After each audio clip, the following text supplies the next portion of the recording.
फिर बता रहे हैं, मन ही को परमोधिये, मन ही को उपदेश,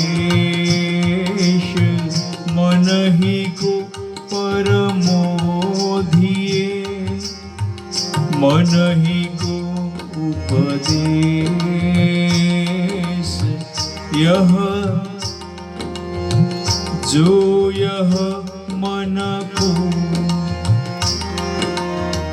जो यह मन को बसी करे, शिष्य होय सब देश। जो यह मन को बसी करे, शिष्य होय सब देश। अन्य को सुबश करने की आशा त्याग कर मन को ही प्रबोध उपदेश करो। जो पुरुष इस अपने मन को स्वबस कर लेता है, मानो उसका शिष्य सारा संसार हो गया, सारा संसार हो गया। फिर क्या है?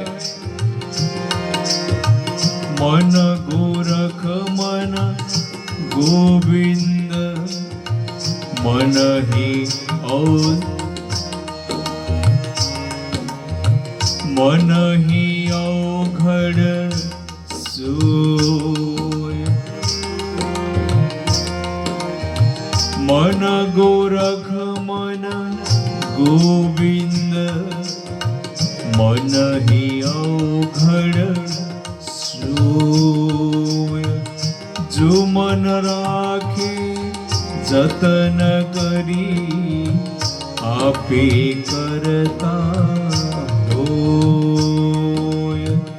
जो मन राखे जतन करी, आपे करता होय।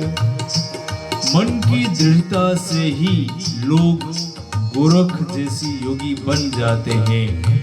मन के पुरुषार्थ से ही मनुष्य भगवान कहलाता है। मन को बिगाड़कर लोग अवघड़ बन जाते हैं। यत्न पूर्वक जो मन को अपने वश में रखता है, वह स्वयं ईश्वर है, वह स्वयं ईश्वर है।